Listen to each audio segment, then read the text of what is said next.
Muitas vezes, quando ouvimos falar sobre Deus aqui no Ocidente, a imagem que se forma é a de um ser solitário, abstrato, distante e poderoso.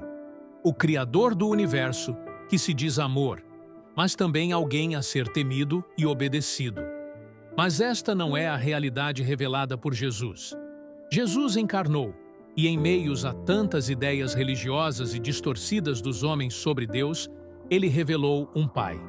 E segundo suas próprias palavras, ninguém conhece realmente esse Pai, senão seu próprio Filho. Jesus não veio ao mundo para trazer um novo sistema religioso.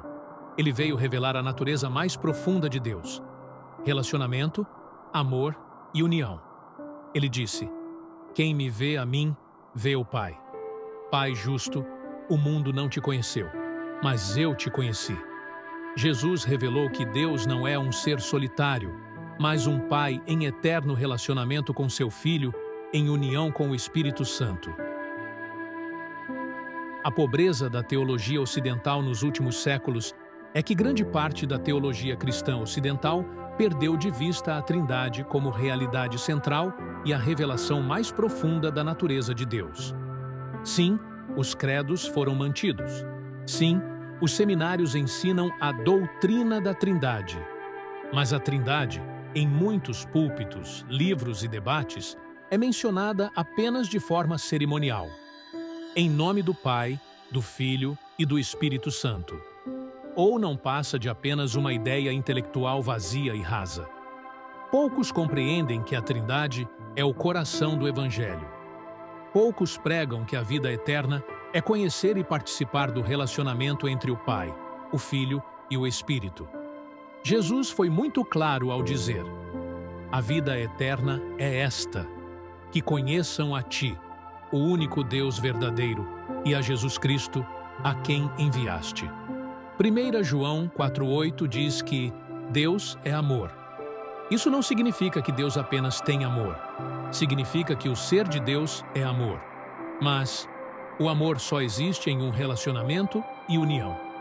Para que alguém ame, é necessário um outro a quem se ama. Por isso, Deus só pode ser amor se ele for, em si mesmo, uma comunhão entre duas ou mais pessoas.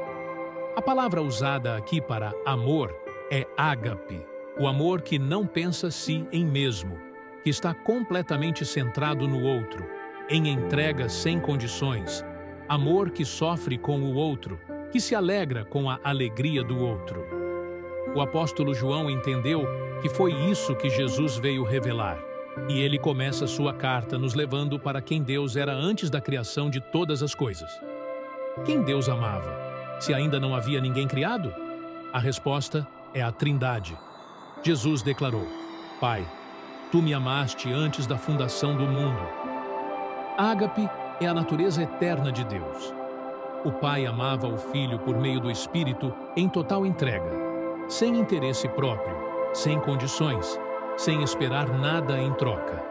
Assim como o Filho amava o Pai da mesma maneira por meio do Espírito.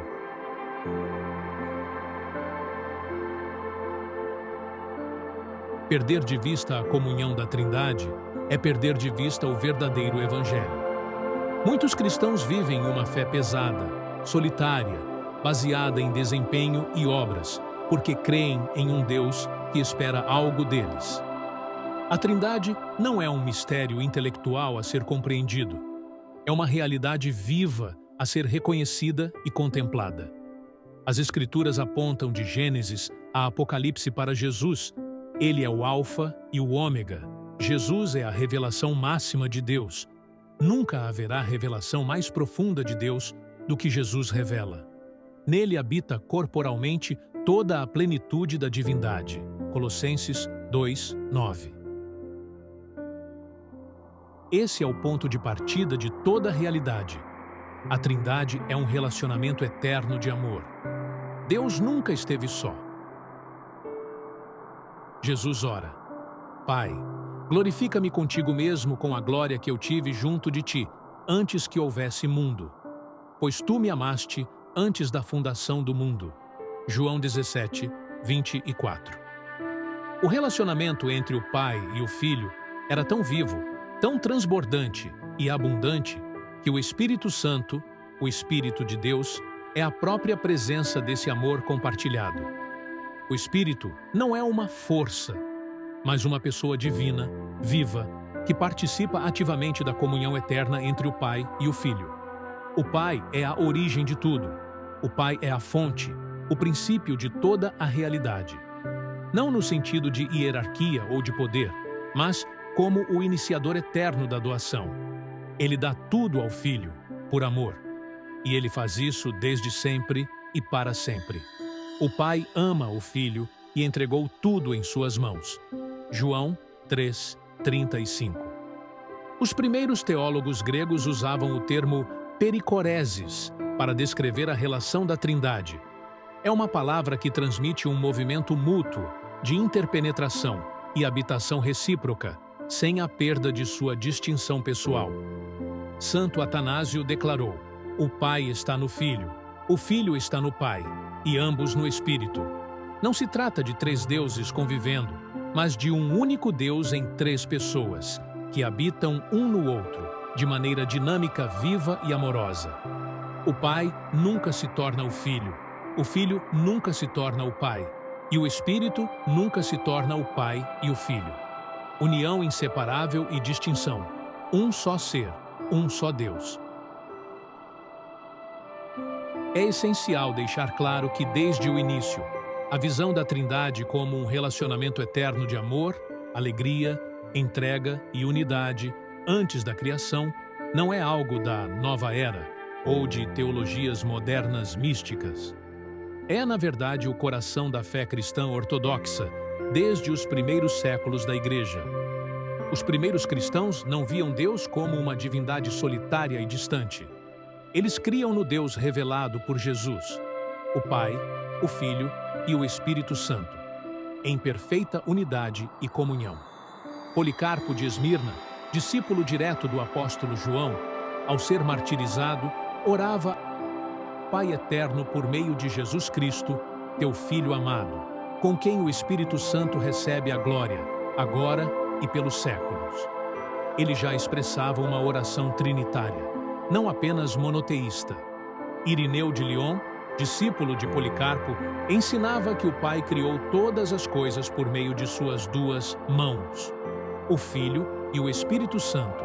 Para ele, Deus sempre existiu em relacionamento. Hilário de Poitiers escreveu: Deus não estava em solidão antes da criação, pois o Pai sempre teve o Filho, e ambos partilham do Espírito. Gregório de Nissa desenvolveu a ideia de pericoreses, a interpenetração divina, dizendo que o Pai, o Filho e o Espírito Santo vivem em uma dança eterna de amor, inseparáveis em essência, distintos em relação. Santo Atanásio, o defensor da fé no Concílio de Nicéia, afirmou com poder: o Filho não é uma criatura, ele é da mesma substância, homoousios, do Pai. Sempre existiu com ele, no amor e na glória. Ele via a Trindade como essencial à salvação e à revelação de Deus.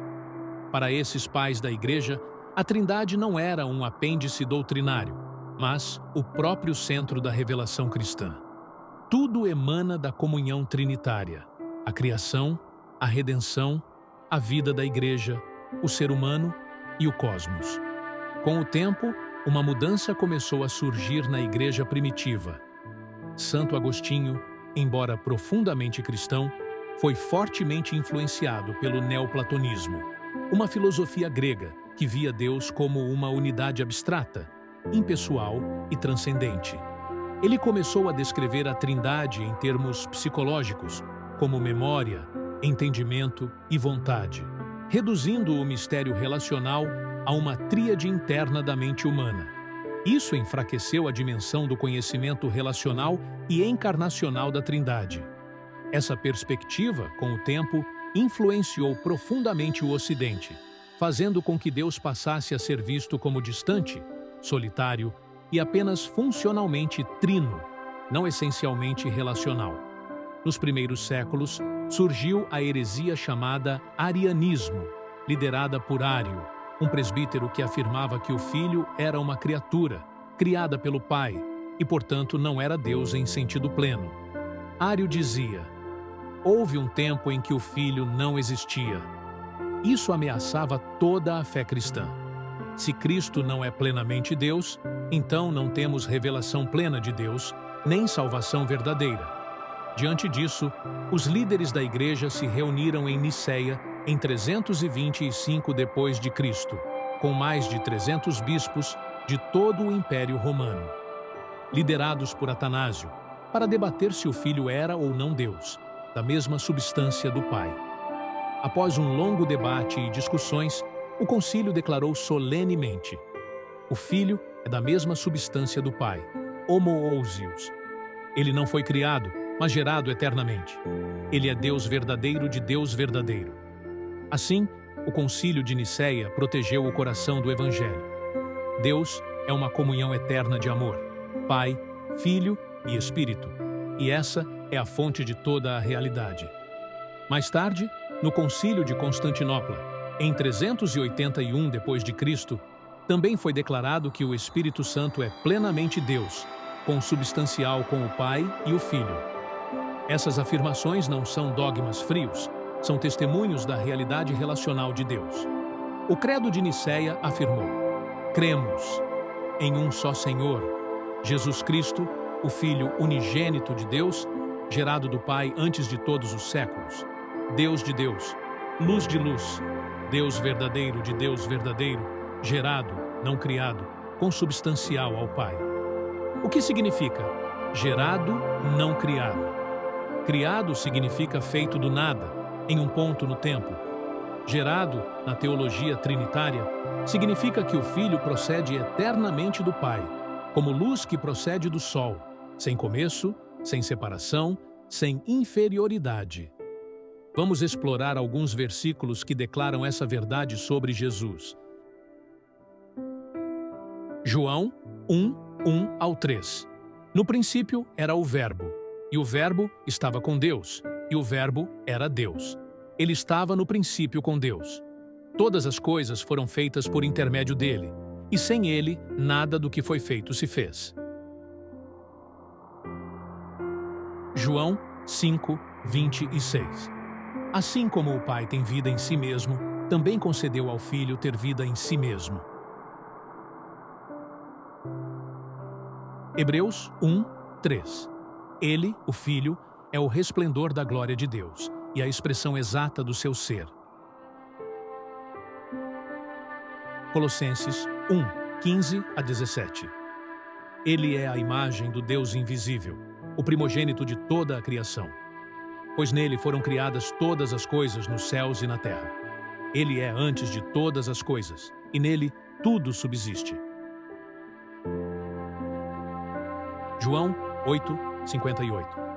Disse-lhes Jesus: em verdade vos digo que, antes que Abraão existisse, eu sou. Filipenses 2:6. Sendo igual a Deus, não tomou por usurpação usar seus poderes divinos. Esses textos revelam claramente que o Filho é eterno. Ele está com o Pai antes da criação, e ele possui a mesma natureza divina. Embora Niceia tenha protegido a divindade do Filho, muitos ainda viam o Espírito Santo como uma força impessoal, ou como um ser subordinado. Então, o Concílio de Constantinopla confirmou e expandiu a fé de Niceia, declarando: cremos no Espírito Santo, o Senhor e doador da vida, que procede do Pai, que com o Pai e o Filho é adorado e glorificado, e que falou pelos profetas. A Igreja declarou: o Espírito Santo é Senhor, é doador da vida, e é digno de adoração, ou seja, Ele é Deus. Em Atos 5:3 e 4, Pedro repreende Ananias por mentir ao Espírito Santo e diz: não mentiste aos homens, mas a Deus. 1 Coríntios 3:16. Vocês são santuário de Deus, e o Espírito de Deus habita em vocês. 2 Coríntios 3:17.